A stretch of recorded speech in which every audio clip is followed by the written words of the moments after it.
New Thought Media Network. We are a global broadcast network of positive music, media, and entertainment, inspiring humanity's evolution along the journey of enlightenment and creating a world of love, peace, empowerment, and prosperity for all. New Thought Media Network. Positively inspiring.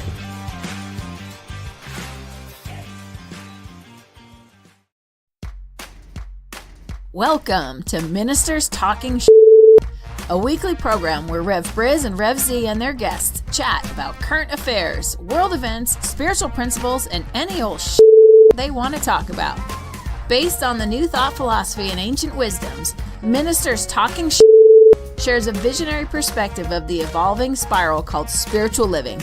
Join us each week as we explore the emerging paradigm of life on planet Earth and beyond.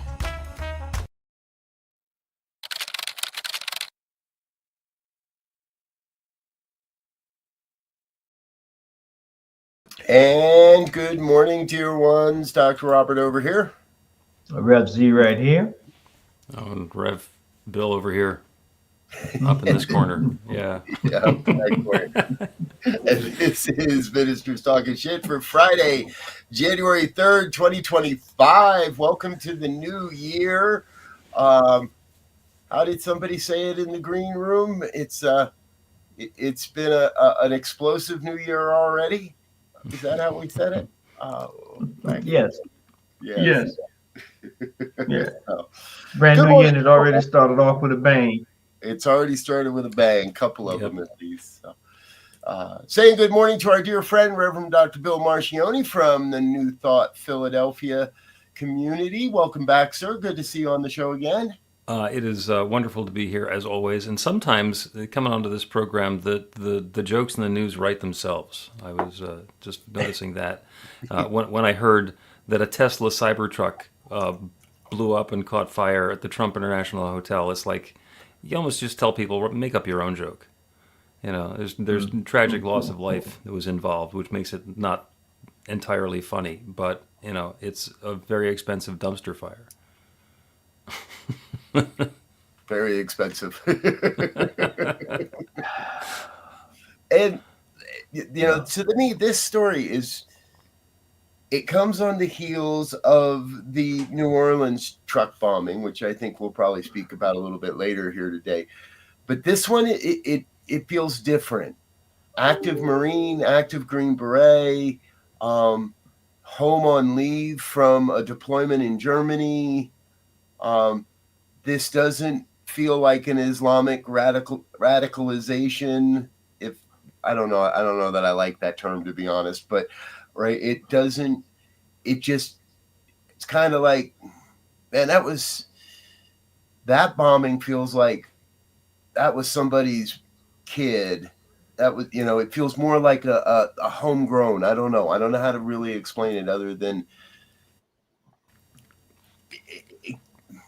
a mental, emotional, that's a problem. And Trump at the same time.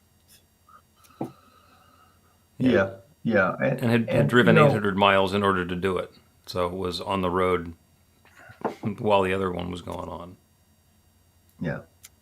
And they have camera footage of him driving through the valley at least once, if not twice, before he actually parked it and you know, shot himself and set off the explosion. With a truckload of illegal fireworks from Wyoming, most likely. Right? There you go. There's a conspiracy theory. That's it, yeah, because... Heard it here first. Yeah. I forget what show it was. I was watching a program the other day, I think on Netflix or something, and in the background of this movie was a poster that says birds aren't real. And I was like, yeah, now that's my kind of writer. Who's ever in the writer room at that place, I kind of like you guys. So, but yeah, I mean, isn't there a natural conspiracy here? I mean, what takes an active military to go that I would assume has some sort of weapons training and explosives and they're saying the truck was just filled with fireworks and a can of accelerant. Yeah. Green Beret knows how to make a better bomb than that, right? We're training our Green Berets to be a little more lethal than just a dumpster fire. Oh yeah. If the Green Beret goes out without taking a whole bunch of people with him, it's because he didn't want to. Right. Exactly. You know. Exactly. And you know, you have to at least wonder, I believe, that, you know, what is happening in our military with all of, you know, they're saying the military now is so divided and so scrambled in terms of the philosophical approach a little bit. What is happening? I mean, because this is not the first ex-military person. Now we know PTSD is a big part of it. But there's something, I mean, there's something wrong with the model altogether. But to see these guys now who are highly trained beginning to do these types of acts, you know, it gets scary. And you start talking Manchurian candidates and things like that. Right.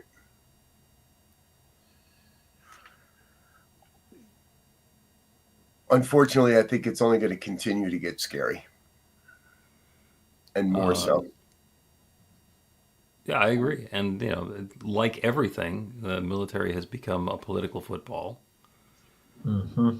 Like, is the military allowed to transport people out of states that don't support the health care that they need so they can get the health care that they need?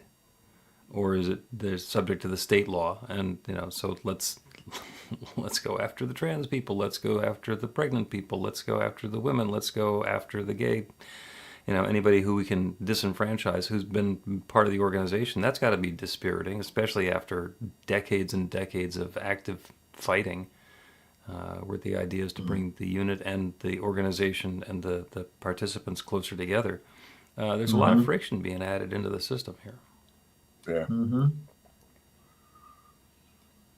Yeah, and you know, and just to shift gears a little bit, but not too much, in terms of just things that are unseeming. How did all of the lights in Puerto Rico go out on Christmas Eve? And I mean, the whole island, they say, was dark. Yeah. I mean, again, we've talked about this before.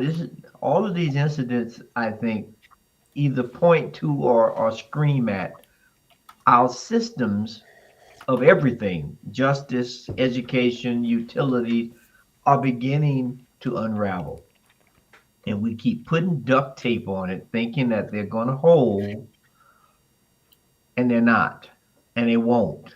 And there's some systemic and philosophical and ideological changes that we have to begin to look at in terms of supplanting some of the craziness that I think, anyway, that's going on here. Here's a pessimistic observation. You know who it is that keeps the lights on? The deep state.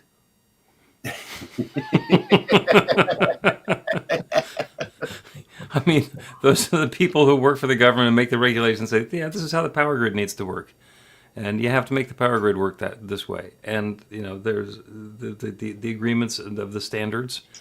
By the way, that's how come the electricity in Texas goes out as often as it does, because Texas refused to be part of the national power grid because they didn't want to live up to the standards. And when it gets really hot or really cold, then their electricity goes out.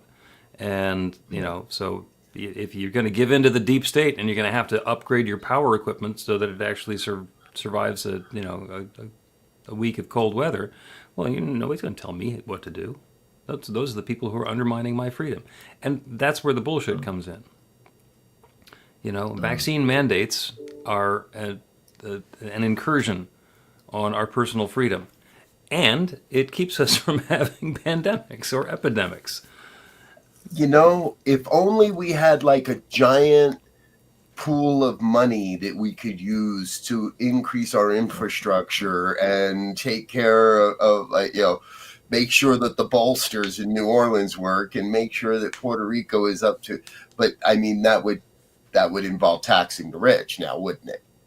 Well, it would. I mean, there's been a huge amount of infrastructure work that's been done in the last 4 years, and it's been done relatively quietly. And I say relatively because the guy on the other side is a loudmouth and won't stop talking. And I want to talk about attention and paying attention. We'll get to that later. You know, the shipping lane in Baltimore is cleared, and that's, you know, starting to come back together, and they're going to rebuild the bridge, et cetera, and nobody talks about that. Nobody remembers that there was a tanker fire underneath an overpass in Philadelphia that took out Interstate 95. Yeah. And we put it back in. I happen to live in Pennsylvania. It was up and running in a week. 6 days. They got the interstate open again, and now the repairs have been completed. So yeah, when the deep state gets to work, some wonderful things can happen. It's just when you call it names. It's you know, the people in the EPA are keeping us from being able to launch Tesla rockets 3 times a week because the deafening noise is going to destroy the shells of the birds that live in the 100 square miles around it. You know, that's government regulation gone awry. If you're the person launching the rockets, if you're the person who lives near the launch site, and maybe not. Right. But the regulations are about what works for all of us. And if you start saying, well, the regulations are bad and the deep state is making the regulations, and let's get rid of everybody who disagrees with me, you know, game on. Yeah.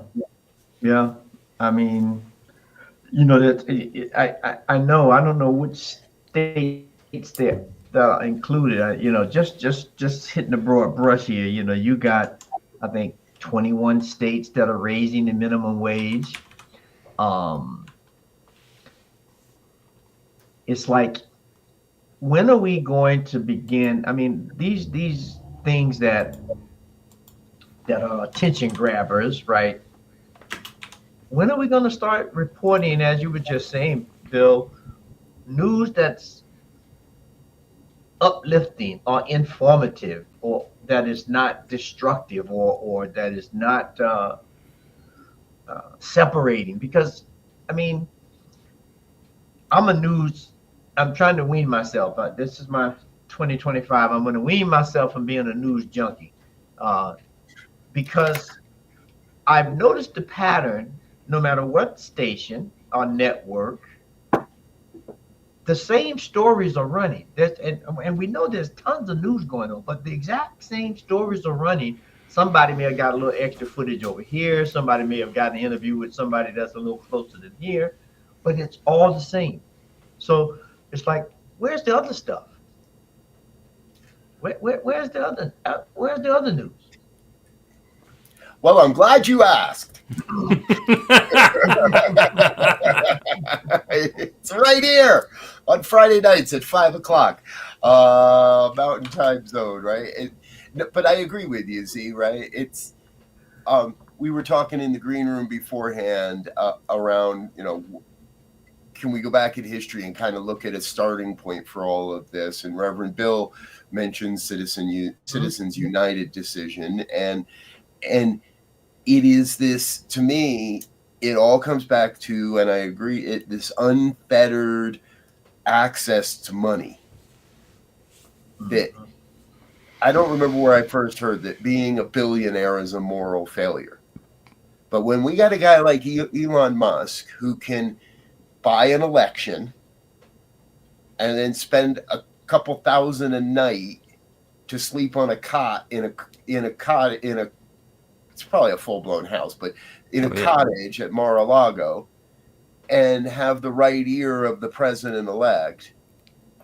And it's not even about their ideology to me. Like, why should a billionaire have that much access to an incoming president?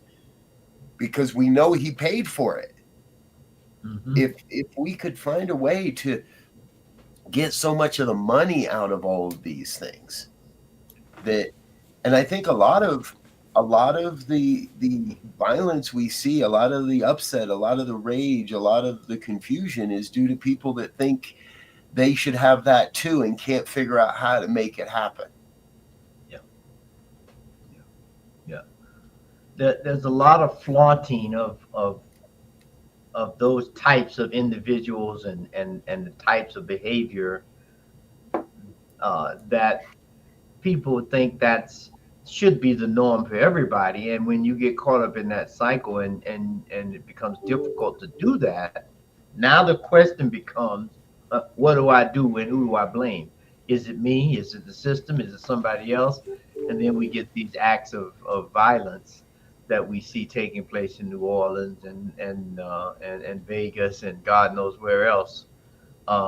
Because we've set a standard in this country of what it means to be successful, what success looks like, what do you do when you have success, and the average person has a tough time doing that. I look at I can't believe it's got it. Like in California, they said they raised the minimum wage. It's got to be wrong to $16.50.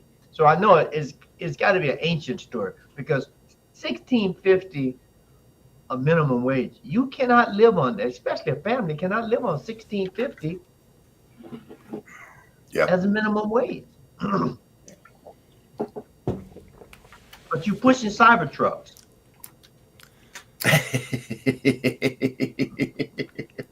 There's a joke in there too somewhere, but at the risk of getting metaphysical. Which, it's New Thought Media Network, so I suppose that I can. And I've been doing some work with David Hawkins and the levels of energy. And I think Z is correct. There's a lot of anger.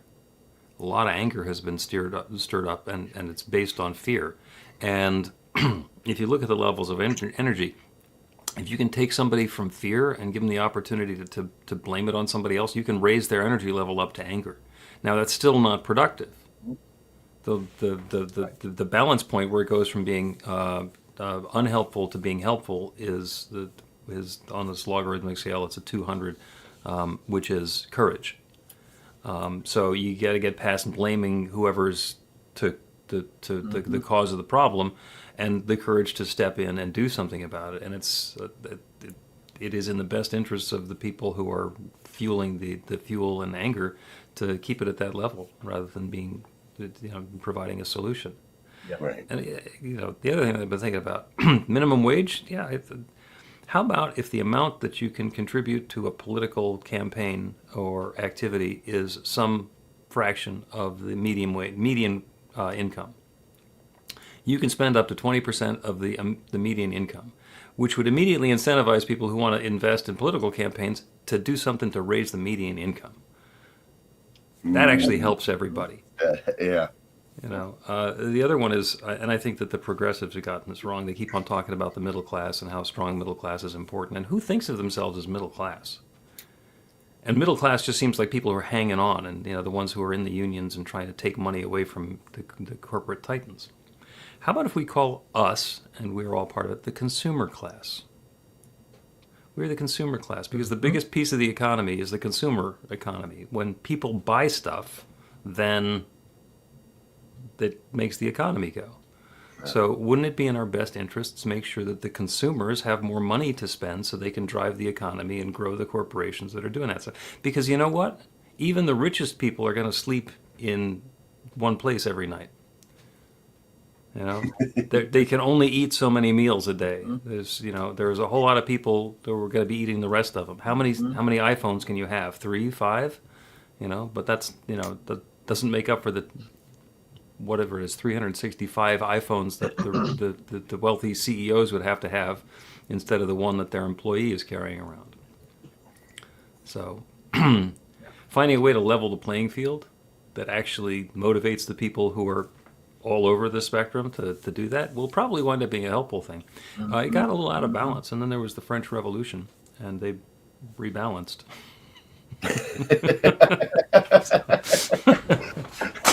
Called right sizing, Bill. Yeah.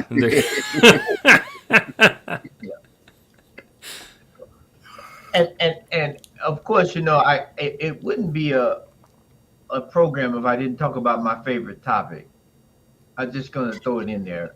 This seems like as good a time as any. You mean the Broncos haven't made it? You mean the Broncos haven't secured a playoff spot yet? No, not yet, not yet. Maybe this weekend. KC is already number one in their side, so they probably won't put the starters in. So we might have a chance. But I this was the first year that they had the playoff for the college football. And now we're down to the last 4 teams from 12.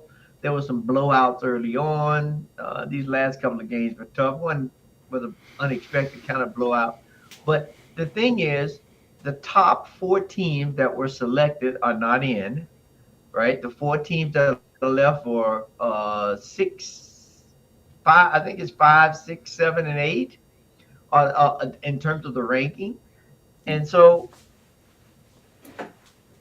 it again, and I love sports. That's why I always bring it up, because it's a great metaphor. But we have allowed ourselves to be so enthralled with entertainment.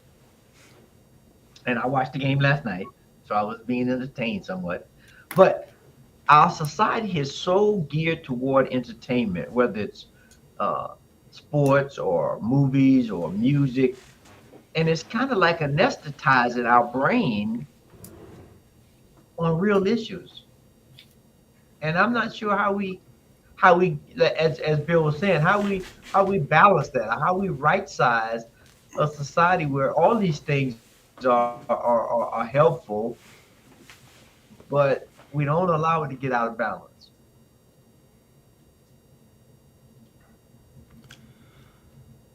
The phrase that came up for me, and I did it on the morning meditation today, is paying attention. Because we're in an attention economy. Mm-hmm. And the fact of the matter is, a Donald Trump presidency has a lot more content than a Joe Biden presidency. It is possible to go weeks at a time without hearing from President Biden. You can't go 15 minutes without hearing about what Donald Trump has done. And he's doing it on Truth Social and Twitter and different messages for different people, and it's incoherent messages anyway, so there's all the buzz and the kerfuffle about what did he mean and what's he actually going to do and could he possibly do that and how's it. So it is definitely an entertainment program. But then again, back to the question of why is there a blackout in Puerto Rico? The entertainment program does not necessarily keep the lights on.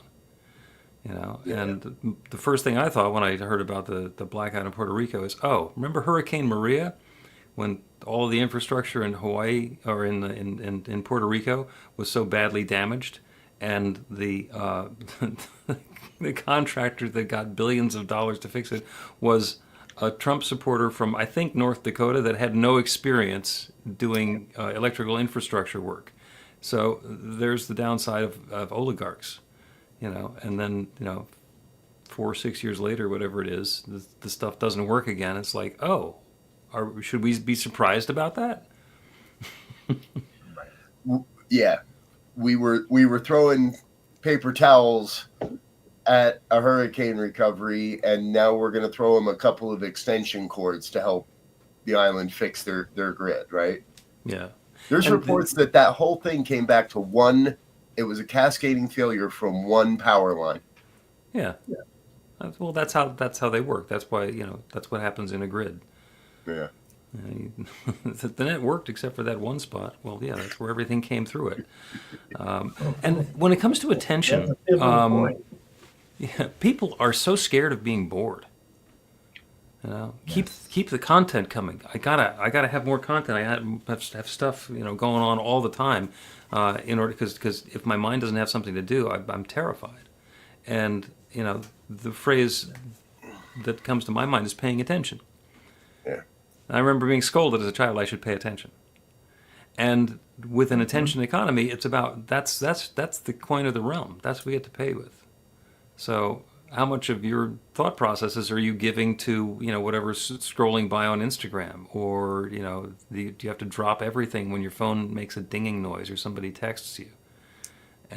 Or is it possible to choose what we're paying attention to and invest wisely? instead of just needing stuff to be happening, and I'm actually speaking to the choir here, because we're all involved in meditative practices where we turn away from all the stuff for some period of time and just be with ourselves and our thoughts and invite the still small voice to say something. But that's relatively unusual. Yeah. Well, especially now. Yeah. Even now, when I was younger, if you had a doctor's appointment, you went to the doctor's office and there were a bunch of old magazines, but you read something, you learned something, you gained some, even if it was People magazine, you end up throwing it down going, oh, well, this is all just silly. But you learn something. Now, I can understand why the magazine industry is having a hard go of it, because doctors don't need to pay for subscriptions anymore because nobody's reading what's laying on the table. They don't even put a table full of magazines out anymore. Everything's tied to that instant, that dopamine hit of I'm important because my phone rang, because some message came through and I've got to take care of it immediately. Starting to sound like Mel Brooks there for a second. Bonus points if anybody knows what movie I was just inadvertently quoting. And I think there is an opportunity in all of this to kind of get back to a little bit more of a simpler life. Do we really need 400 Twitter X messages a day coming? Like, does it really matter how many followers we have if I'm just asking my followers to buy crap? Unless the crap is funding the lifestyle, in which case that becomes important too, right?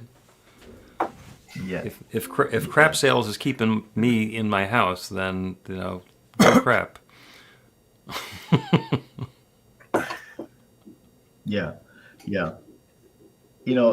My father would always tell me, he would always say, buy quality, even if it costs more, because if you don't, you're going to wind up buying it 2-3 times, right? So how do we begin to look at things from that perspective of quality? I don't need to get every new shirt style that comes out, right? Or I don't need to get every new game that comes out. Let me get one. If I want to play a game, let me get a couple of games that are mine, bending in terms of strategy or something like that, and let me lay on those. And then when I'm done with those, get some others.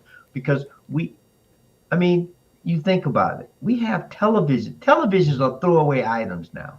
You used to have TV repairmen. You take your TV there and they fix it, and you keep that TV as long as you can.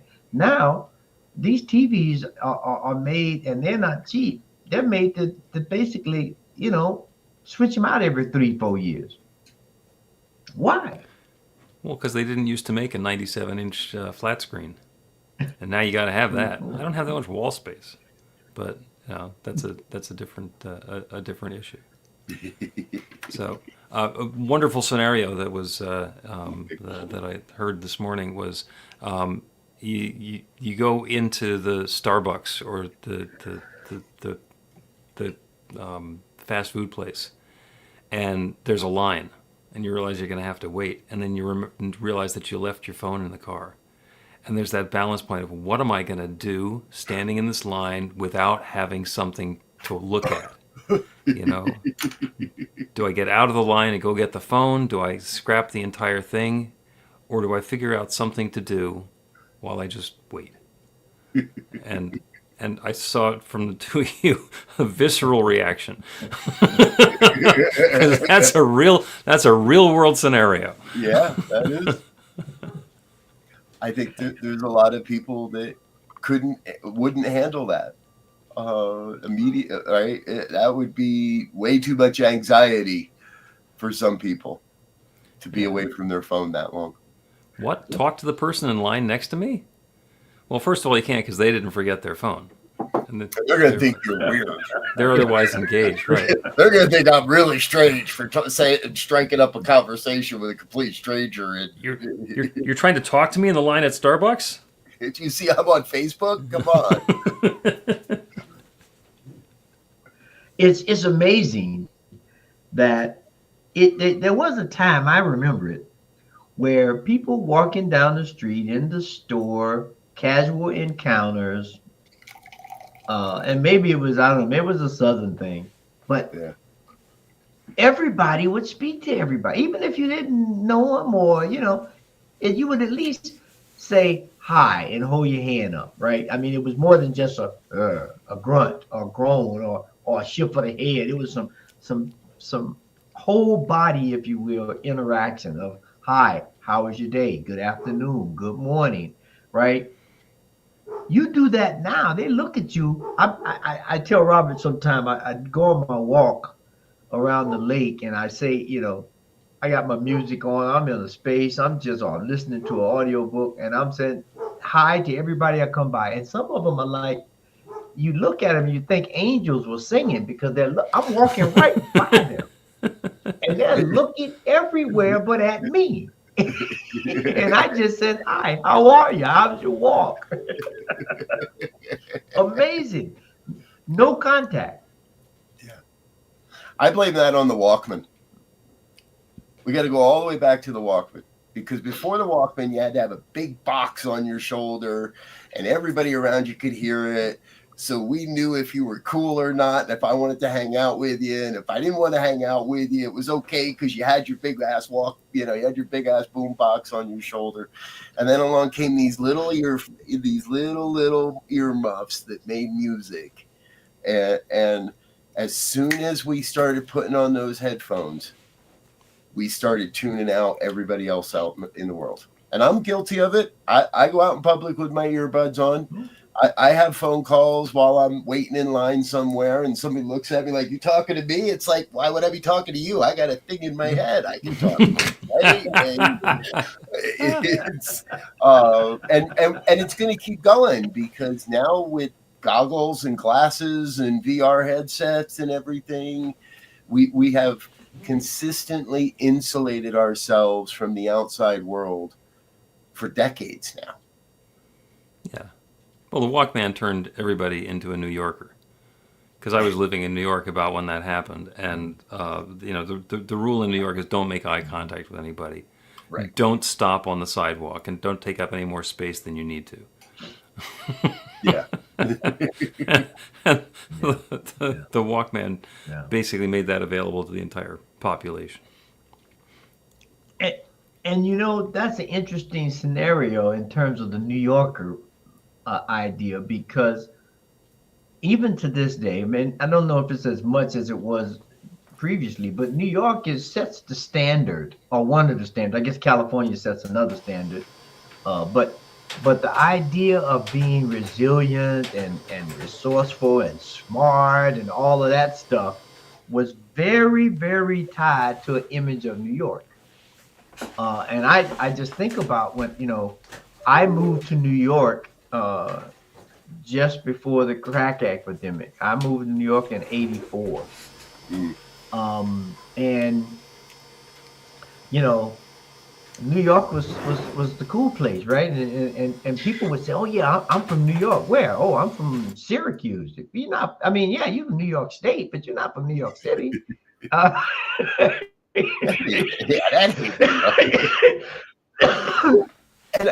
But just the thought of saying that gave people power. Yeah. I remember that time, because you're a little bit older than I am, Z, but we were hanging out in New York in the early 80s and the mid 80s, and high school kids taking the train from Jersey into town. And, you could get anything you wanted in Manhattan and down on Times Square. And it wasn't the Disneyland it is today. But you never felt like, it never felt like unsafe, because it was New York. There were always a lot of people out. And if somebody tried to mug you, you felt pretty good. Somebody would step in, if only to just trip the mugger, just to laugh at the mugger for not, right? If only, not even to protect somebody, just to make fun. Like, there was a sense that, yeah, New York was the place. And I've always equated that to the fact that New York was a walking city. Modern cities, you don't walk. And even more now today, you jump on a bus or you get on a subway or you call an Uber, right? And yeah, New York's always had, but for the most part, New Yorkers were independent and courageous that they walked. You could walk 10, 15, 20 blocks and not feel concerned. Denver, nobody walks. They walk as little as they possibly can. And I know other cities. So I've always just equated that nobody in LA walks, but everybody in New York does, right? Yep. And Philly used to be somewhat of a walking place, right? You know, in my early years, I spent a lot of time in Philly, all over North Philly and Germantown, and even in Germantown, which was the suburbs, there was a lot of walking going on. Mm-hmm. Yeah. And now, or bike riding, you know, if you had your bike, you and your crew would go out riding your bike, which is, you know, a step up from walking. But those kinds of activities now, where you possibly might have to engage with somebody other than yourself or your own little environmental world that you are creating, is minimal. And so when we have people who begin to, as Bill said earlier, I believe, awaken or become woke, and you know, that's a whole nother conversation on being awoke. All right, we're going into overtime. But they begin. You got to engage, right? You have to. And now the idea is to engage as little as possible with somebody that you don't know, that think like you or that is different than you. And that is, to me, that is the thing I hear the most as far as the cause of all our concerns, of all of our division, of all of our separation, is I hear it from pundits everywhere. We don't listen to each other anymore. We don't engage, right? And everybody keeps saying the solution is to get to know your neighbor. Go knock on that guy's door who believes in the other party, who flies the other flag. Go have a conversation about, you know, why you feel you need to deface the American flag with a blue line. Go talk about these things. Unfortunately, I think most people, too many people, are in that fear place that Bill has talked about today. Mm-hmm. They're in that fear place that I can't go do that. That thin blue line is a gang symbol, and you're going to have a gun in your house, and I have no idea what you're going to do. You might throw firecrackers and gasoline at me. I don't know. Yeah. It comes right back around to attention. What are we paying attention to? Yeah. There's a fair amount of walking that goes on in my neighborhood. I live in a suburb of Philadelphia, but most of the walking is for people with dogs, and the dogs need exercise, or for the people themselves who want to get some exercise. When somebody needs to go someplace for transportation, they're not walking. My daughter lives a half a mile from here, and especially when the weather's cold. No. Can either I'm driving over or somebody else has the car. Can you come pick me up? Right. Drop me off on your way. Exactly. Yeah. Exactly. Yeah. And you know, and for attention, when we realize that we are paying attention, and that is an investment that we're making, it's probably worthwhile to ask, what's the return on the investment? Yeah. If I spend an hour paying attention to Instagram or proofreading Wikipedia or going through the Washington Post, what's the return? And it might be that I get de-stressed by spending an hour with Candy Crush, but acknowledge that the investment is an hour, and is it worth what you're getting? Yeah, that's something my wife and I have looked at for so long in so many ways. Is how much do I value that hour? If I were selling you my services for an hour, what would I charge you? right? How much is that hour really, really worth? And at one point, I don't know about in Philly area, Bill, but here in Colorado, right, the supermarkets are pushing the heck out of their delivery services. And at first, we were like, no way.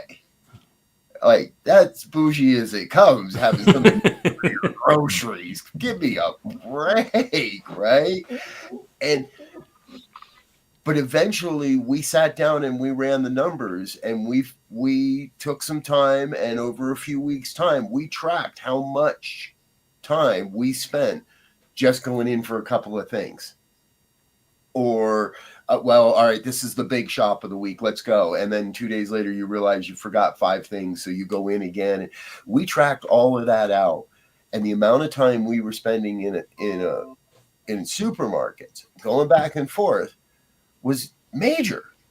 You got to be kidding me, right? If I was putting that time into my business, if I was putting that time into serving others, if I was putting that time into my ministry, I would be rewarded so much more. So it made economic sense to sign up for the delivery service. They give you all kinds of bonuses, and they give you all kinds of free stuff to try out new stuff because you're on the delivery service. And we've actually, again, in the old days, you had to wait in the supermarket line. You got to know your cashiers. You would say hello to the same checkers all the time. That doesn't happen anymore. Mm-hmm. It's also mostly self-checkout. Well, now we've gotten to know the delivery crew, because it's the same crew of people that deliver in our neighborhood. And we give them little joy buttons, and they've all gotten to know our house, and people are like, yeah, I heard about you folks. You're the ones that give away the joy things, right? And they use paper bags to deliver, and we can give them those paper bags back the next time. So we're not wasting paper bags, and we're not wasting plastic bags, and I don't have to worry about, did I put my reusable bags in the car this week or not? Are they in the trunk? We took what is perceived as a rather upper class kind of thing to have to do, but found that economically and for our own ability to expand made a hell of a lot of sense. And we spend less now too. Less impulse buys, greater rewards, rewards card. It's a win-win-win for everybody. And so, not that I'm not that we're supported or sponsored by Kroger company, but check out the delivery service. Save yourself a few hours a week and invest that time in moving your business forward, or moving forward in whatever it is that you're doing. Spend more time with your hobbies, spend more time with your family, spend more time reading a good book. You know, the thing with, if you look at anybody that's successful in any field, there are a couple of things that always stand out. Number one is what Bill started with, awareness and attention. But there's a certain amount of discipline, and there's a certain amount of my favorite line, knowing when to hold them and knowing when to fold them. You know, there has to be a schedule. There has to be a way to level this thing out. And so, you know, I would suggest a lot of people who go to the delivery services now, to get that time, they spend it playing Candy Crush, or, you know, Fortnite, or typing Twitter. Good point. Yeah. So, you know, there's that balance. There's that thing that we have to keep conscious of, being disciplined and somewhat ordered. Not to the straitjacket point of view, if that's not your thing, but to get things done, those are qualities that must be present. Yep, and to counterpoint what Robert was saying a little bit, because I completely agree. If you figure out how much time and energy and money you're putting into doing something, and is it worth doing it the new bougie way, that's a different answer for everybody. When I started working from home, which was over 20 years ago, I realized that it could easily turn into living at the office. if I didn't set up a schedule and a structure. And one of the things that I needed to do was to get out of the house to do something every day. And for a long time, that was going to the supermarket. You know, it was, they had a salad bar, so I would go over to the supermarket and get my lunch at the salad bar. Now, I can make a salad at home, but then I'm still at home. And, you know, then I got a dog, and of course now there's a different reason to go out in the middle of the day. But to make sure that I'm doing something to break up the pattern, you know, that's where the investment comes in for me. Right. You know, have I run the numbers on how much gas I'm using, and is there a closer supermarket or a different place that I can go, or can I walk? You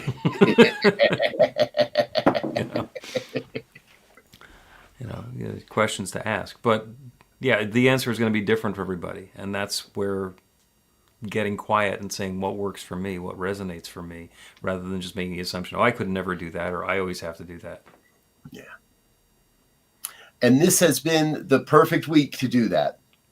Get quiet, right? It's if you haven't extended your New Year's holiday through the end of the week here and you're working, and that's okay. The weekend's right around the corner now again, and we have that time to go in, to look within, to be introspective, and to find what is our value, where is our value, where are we placing our value. Yeah. Well, folks, we have, of course, as is our custom when we have a guest on, we have run way over time today already. I thought this was a 45-minute program. It is every time I'm here. Yeah, that's what I'm talking about. But we want to thank you for being with us here today on the New Thought Media Network. Thank you to our special guest, Reverend Dr. Bill Marchiony from New Thought Philadelphia. Rev Z, holding down the fort at Center for Spiritual Living, Denver. You can catch them there on Sundays. Catch both these gentlemen online at their respective communities throughout the weekend. I'm Dr. Robert. I want to thank you for being with us today. Please let your friends and family know what we're doing. Like, share, subscribe, all of that kind of stuff. And stay tuned throughout the day, throughout the week. We have all kinds of great programming coming up here on the New Thought Media Network. Until next time, we want to wish you peace and richest blessings. Bye now. And thanks for listening to this week's episode of Ministers Talking. We'll be back again next week with more commentary on current affairs, world events, and any other our ministers want to talk about.